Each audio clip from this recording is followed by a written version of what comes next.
Hey students, in our recent assignment number 17, you guys did a little bit of a reading for me and you learned a little bit about the life cycle of stars. And now we're ready to go on to the next lesson, which is perhaps one of the most important ones yet. There's a lot of detail in this lesson, so brace yourselves, get ready. And this is definitely one video that I'm gonna more or less require you to watch more than once. Maybe not back to back, maybe purposely spread out over a couple of days, but you should watch this one a couple of times because it has that much detail and it is that important. If we're gonna give this lesson a title, it would be called Nucleosynthesis. Okay, it sounds like a pretty big word. Break it down, sound it out, nucleosynthesis. Sometimes we also call it stellar fusion. Okay, now, what is it all about? So like I said earlier, there's a lot of detail here, there's a lot of key terms. So the first thing that we need to realize here is that in outer space, in the universe, all over the place, there are these giant clouds of dust and gas, and they're called nebula. That's the singular version. If you're talking about more than one, you would say nebulae. So you would, add an E, or maybe the way we would look at it is you could say you would drop that A and add this ending instead. So that would be nebulae. Now, these are really, really high in hydrogen. Hydrogen is by far the dominant element in the universe. These clouds also have a fair amount of helium, but nothing like the amount of hydrogen that they are made of. And before you go on, I want you to, I want to go over some examples with you, and I'm going to want you to look these up on the internet. I want you to see these because a visual will help you really gain some understanding as to what these look like. So here are some really good examples. And by the way, we have 5 different categories of nebulae, okay? So I'm going to give you a specific example of 4 of them right now. One is the Horsehead Nebula. In the Horsehead Nebula, which I want you to look up online and look at images of it, its name comes from the fact that it looks a lot like a horse's head. And it's a good example of a dark nebula, one that is so thick with dust and gas that light doesn't pass through it. And so it looks like a dark shadow in outer space. Really cool. One of my favorite ones is the Witch Head Nebula. Okay, and I wrote it in blue for a reason because the Witch Head Nebula is a good example of a reflection nebula. And I'll teach you how this works another day, but for now, know this. Reflection nebulae appear blue from our perspective. Another example, a really awesome one, is the Crab Nebula. When you look up that one, right away I think you're gonna say, oh, it looks like something exploded, and that's exactly what it is, because that's an example of a supernova remnant. It was once the Crab Nebula, the material that you see when you look at it, was once the outer layers of a supermassive giant, a behemoth of a star that was much more massive than our own sun and had a very violent death when it exploded. Okay, and then there is also a Ring Nebula. Well, I'm sorry, I want you to look up the Ring Nebula. It's a beautiful one, and it's a good example of a planetary nebula. And that one's kind of important for you to look at because that's what our sun is gonna do when our sun dies. I always call these, I nickname them the funerals of low mass stars. So when our sun dies, it won't die violently. It will die more or less peacefully and shed its outer layers gently. It almost looks like an explosion occurred when you look at a planetary nebula, but they are not. They are much more, much less violent endings to a star's life. And again, the big difference here is supernova remnants occur when a massive star explodes at the end of its life, whereas planetary nebula are more gentler deaths that low mass stars go through. Okay, back to our cloud over here. This used to puzzle astronomers for a long time, but they knew somehow, some way, that these nebulae can find ways of contracting and becoming denser and denser and smaller and smaller. And they now think they know how that happens, and boy, are we happy that they happen, because if these nebulae didn't collapse, we would never have stars, we would never have life. Okay, so it's a good thing that this happens. And when they contract, they start to, I'm gonna show you. So here we have the same, I'm trying to draw the same cloud here, but now it's smaller and it's denser, and they oftentimes will start to glow from within.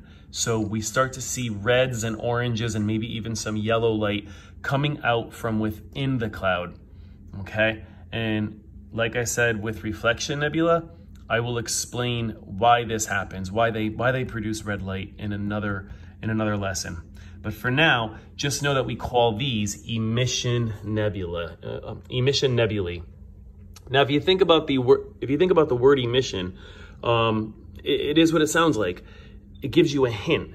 Astronomers are pretty sure that when they see a star, a cloud, a nebula glowing red like this, they think that it's emitting light from within. It's producing its own light. Okay, we're gonna go ahead, we're gonna let this contraction happen even more, and we're gonna let it get denser and denser and denser, and we're gonna zoom in and see what's going on. Eventually, if the contraction continues, you get these balls of gas and dust that are called protostars, okay? So each of these is a protostar, all these orange dots that you see. And you'll notice that some are larger than others. Some have successfully gathered more of that cloud material and therefore became larger, denser balls of gas, while other ones didn't gather as much energy and they're smaller protostars. And then we see some areas where the cloud never fully contracted. That can happen. And it's kind of like wasted material. It kind of drifts into outer space and doesn't really do anything else.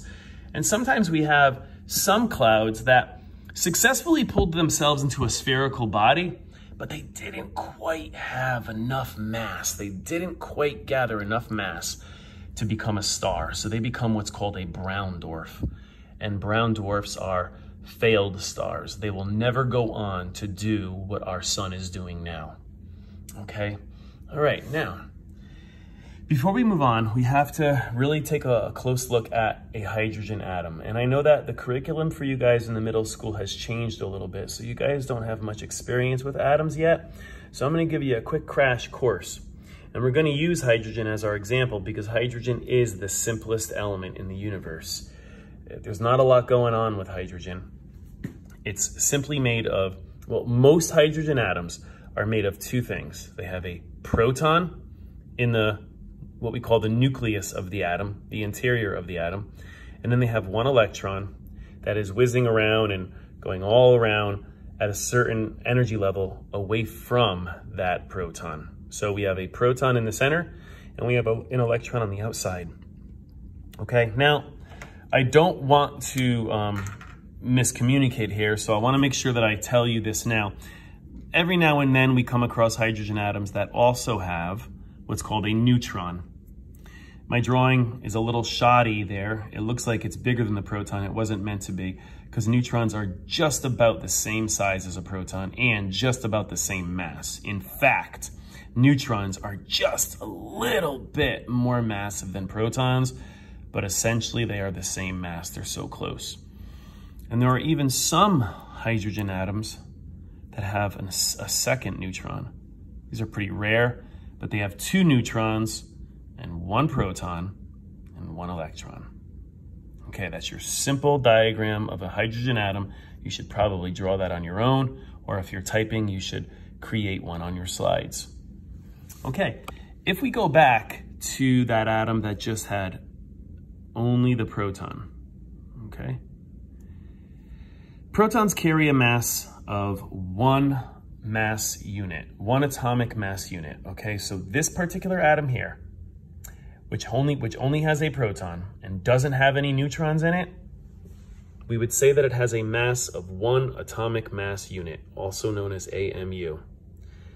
So right away, I hope you can kind of infer, well, let me ask you instead, based on what I just said to you, I said it has one proton, and therefore it has a mass of one atomic mass unit. That's the way we measure mass when we talk about atoms.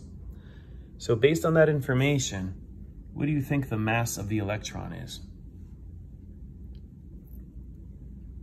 And the answer is, it's virtually zero. I mean, technically they have a certain amount of mass, but the mass of an electron is so ridiculously small that chemists don't even really consider it when they talk about the mass of atoms. So in this particular atom, we only have one particle, a proton, that has any mass at all, so it has an atomic mass unit of 1. Earlier, when I showed you the atom that had 1 neutron, that would have a mass of 2 atomic mass units, because protons and neutrons, remember, have the same mass, just about. And when I drew that other atom that had 2 neutrons in it, what would that mass be? And the answer would be 3 atomic mass units. Okay, so yeah, normally hydrogen atoms have a proton and then they have an electron that is outside of the nucleus, but we have to consider what's going on inside the dense protostar. You know, this big giant ball of gas that has collected all this material and pulled it together into this dense ball, right? Well, it's so hot down deep inside the core of these protostars, and there's so much pressure that the electrons are literally stripped from the atom. So the electron is no longer whizzing around the nuclei, around the proton. Instead, they're separate, they're detached from the protons. So it's kind of like you have this giant soup of free protons and free electrons all whizzing around really fast inside these protostar cores, because the temperature is really hot. Well, the pressure is crushing, squeezing these particles together so tightly that their kinetic energy skyrockets upward, the temperature skyrockets upward, and there's a lot of collisions going on. Speaking of those collisions, normally 2 protons would never want to be close to one another. In chemistry, we say opposites attract and like charges repel. Well, protons carry positive charges. That's just a property of them, okay? I should have said this earlier and I forgot, I'm sorry. Protons carry positive charges, that's why I had the little plus signs in there. And electrons carry negative charges. So when you have these protons all huddled up against each other inside the protostar, they would naturally want to repel one another. It's kind of like if you try to push together 2 magnets, where you're putting together you're trying to push together 2 north poles of a magnet, or 2 south poles of 2 magnets. They're gonna repel against each other, and they're not gonna like being next to one another. And in fact, I'm showing you here that this is the distance. You normally can't push protons any closer together than this. As you approach this small distance, and that's 10 to the negative 15 meters, that's a really small distance. When you start pushing protons together that close, they violently push against one another. But we're not talking about normal conditions here. We're talking about the enormous pressure that exists inside the core of a protostar. And the gravitational crushing pressure that we experience in a protostar can successfully push these protons within that distance. I'm going to say that again. Because of the enormous pressure inside protostars, these giant balls of gas can successfully squeeze 2 protons within that distance of one another. And when that happens, something remarkable takes over. There is a new force that plays a role here, and it's called the strong nuclear force. It's the strongest force that we know of in the universe, and it is and the role that the strong nuclear force has is it can bind together protons. Okay, and my apologies, I just realized I forgot to tell you earlier. The force that normally pushes protons apart, and this is important for you to make a note of, the force that normally pushes protons apart is the electromagnetic force. Okay? It's a pretty strong force, but it's not nearly as powerful as the strong nuclear force. So to make this a little more clear for you, what happens is if it were only for this force, the electromagnetic force, protons would never be able to get close together. So you have this battle going on inside the core of these protostars. You have the electromagnetic force trying to repel protons from one another, but you have this enormous gravitational grip trying its hardest to squeeze these together. Added to the fact that they're moving around so fast because they're so hot that occasionally two protons do get close enough together, allowing the strong nuclear force to take hold. Because here's the really neat thing about the strong nuclear force. While it's a very strong force, it has a very small field of influence. You have to get two protons within that distance in order for the strong nuclear force to do what it does. But once you do that, once you get two protons within that distance, it's done. The strong nuclear force takes those protons and goes bam and squeezes them together, and a whole bunch of energy is released in the process. Now, I'm going to simplify here a little bit, and if you take astronomy, you will learn this in a lot greater detail.